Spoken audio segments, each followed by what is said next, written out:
بسم اللہ الرحمن الرحیم۔ السلام علیکم ناظرین، ذیہام ٹی وی کی حکایات رومی سیریز میں آپ کا خوش آمدید۔ حضرت حسن رضی اللہ تعالیٰ عنہ کی شان احسان۔ رسول اللہ صلی اللہ علیہ وسلم کے بڑے نواسے حضرت سیدہ فاطمہ رضی اللہ تعالیٰ عنہ کے بڑے بیٹے حضرت حسن رضی اللہ تعالیٰ عنہ ایک دن لوگوں کے ساتھ دسترخوان پر بیٹھے تھے۔ غلام شورے کا بادیہ لے کر حاضر ہوا مگر اتفاقاً لڑکھڑا کر گر پڑا۔ شوربہ حضرت حسن رضی اللہ تعالیٰ عنہ کے کپڑوں پر گرا۔ آپ نے غلام کو غصے سے گھورا جس سے وہ کانپ گیا اور اس کے ساتھ ہی اسے قرآن مجید کی آیت یاد آئی۔ اس نے پڑھا الکاظمین الغیظ۔ آپ نے فرمایا میں نے غصہ پی لیا۔ اس نے کہا والعارفین الناس۔ آپ نے فرمایا جا میں نے تیری خطا معاف کی۔ اس کے منہ سے نکلا واللہ یحب المحسنین۔ آپ نے فرمایا جا میں نے تجھے آزاد کیا۔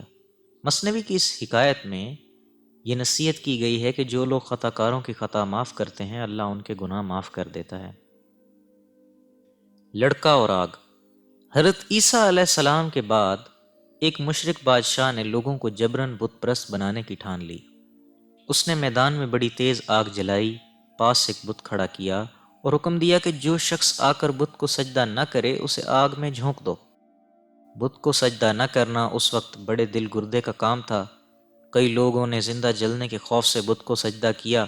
ایک دلیر خدا پرست عورت کی باری آئی تو اس نے کہا یہ نہیں ہو سکتا کہ میں پتھر کے بت کو سجدہ کروں۔ جان عزیز ہے لیکن ایمان جان سے زیادہ عزیز ہے۔ یہ سن کر بادشاہ کو بڑا غصہ آیا۔ اس نے حکم دیا کہ اس عورت سے لڑکا چھین کر آگ میں پھینک دیا جائے۔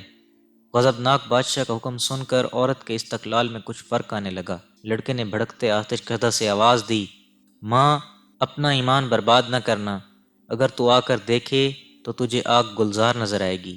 کافروں کے لیے یہ بے شک جلانے والی ہے مگر مومنوں کے لیے حضرت ابراہیم علیہ السلام کی طرح گلزار ہے۔ ان کے لیے اس میں خون کی ہے گرمی نہیں۔ بے خوف و خطر آ جا اور دوسرے مومنوں کو بھی اپنے ساتھ لے آ۔ یہ دیکھ کر دوسرے ایماندار بھی آگ میں کود گئے۔ وہ عورت بھی آگ میں کود گئی۔ بادشاہ یہ دیکھ کر بڑا نادم ہوا۔ اس نے آگ بگولا ہو کر آگ سے کہا تیری جلا دینے والی خاصیت کیا ہوئی؟ ہم تجھے ہزاروں سال سے پوجتے آ رہے ہیں، تو ہمیں فوراً جلا دیتی ہے مگر اپنے منکروں کے لیے تو ٹھنڈی ہو جاتی ہے۔ آگ بولی میں جس کی بندی ہوں اس کے حکم کی سرتابی نہیں کر سکتی۔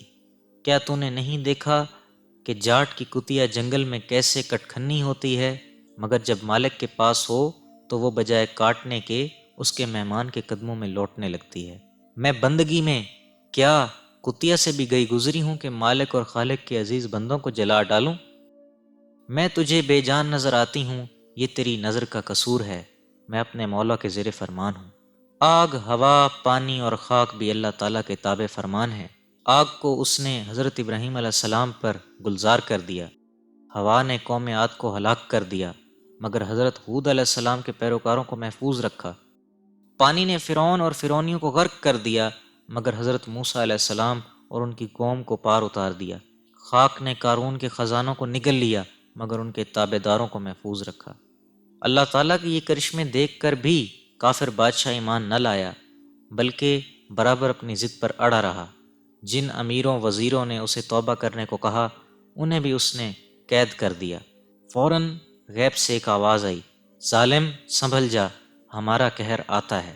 چنانچہ آگ 40 گز تک پھیل گئی اور اس نے بادشاہ اور اس کے ساتھیوں کو جلا کر بھسم کر دیا۔ جو شخص اہل حق کے ساتھ دشمنی کرتا ہے وہ آخر خود ہی ہلاکت میں پڑ جاتا ہے۔